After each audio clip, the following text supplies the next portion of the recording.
पृथ्वी और ग्लोब। अभी हम लोग पढ़े हैं, तब इसे समझो। पाठ की मुख्य बातें।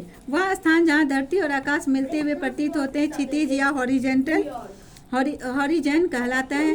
ठीक है। उपयुक्त दृश्य उत्पन्न होने के कारण पृथ्वी का गोला होना प्रमाणित होता है। एक स्थान पर खड़े होकर पृथ्वी को देखा नहीं जा सकता है, अतः पृथ्वी चपटी फ्लैट दिखाई देती है। पृथ्वी भी चंद्रमा की तरह गोल है, परंतु आकार में चंद्रमा से बड़ी है। ध्यान से सुनो। चंद्रमा पर पहुंचने वाले पहले व्यक्ति कौन थे? अमेरिका के नील आर्मस्ट्रॉन्ग थे। गुड। चंद्रमा से पृथ्वी आकाश में टंगी गोल गेंद की तरह दिखाई देती है। किसी भी गोले का आधा भाग गोलार्ध हेमिस्फीयर कहलाता है।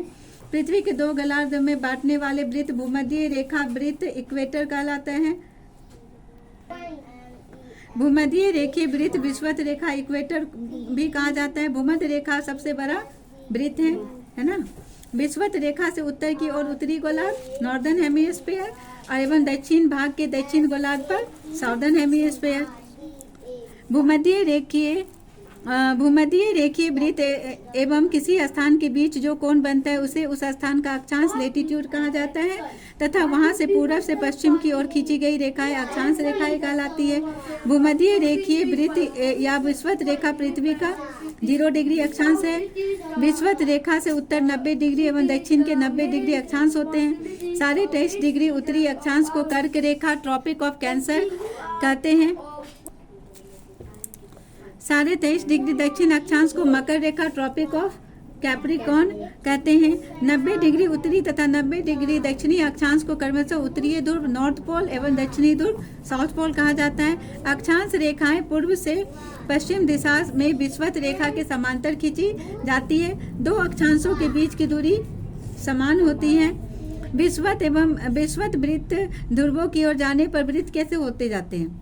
छोटे होते जाते हैं। ध्रुव एक बिंदु के रूप में दिखाई देता है, रह जाता है। सभी अक्षांश रेखाएं की लंबाई समान नहीं होती है। एक वृत्त में 360 डिग्री होते हैं। इसी आधार पर पृथ्वी पर 360 डिग्री देशांतर रेखाएं खींची जाती है। 0 डिग्री तथा 180 डिग्री देशांतर रेखा सबसे महत्वपूर्ण है। 0 डिग्री देशांतर को प्रधान देशांतर रेखा या प्रधान मध्याह्न रेखा तथा 180 डिग्री देशांतर रेखा को अंतर्राष्ट्रीय तिथि रेखा इंटरनेशनल डेट लाइन IDL कहते हैं। देशांतर रेखाएं अर्धवृत्ताकार होती हैं। विपरीत भाग के अर्धवृत्त पूर्ण वृत्त बनाती है। 0 डिग्री और 180 डिग्री मिलकर एक पूर्ण वृत्त बनाते हैं।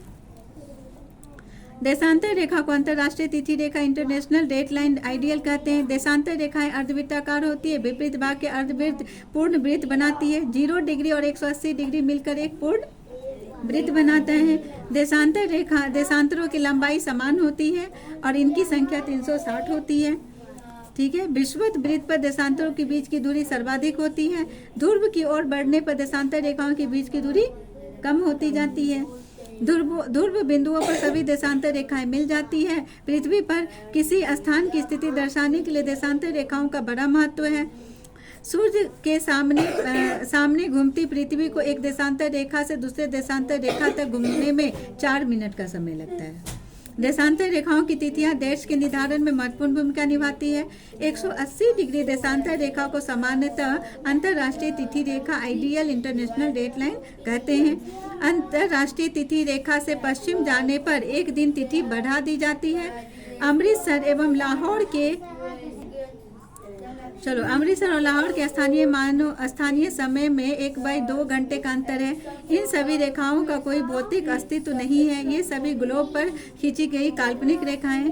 अक्षांश रेखाओं से तापमान टेम्परेचर तथा देशांतर रेखाओं से समय टाइम का निर्धारित होता है।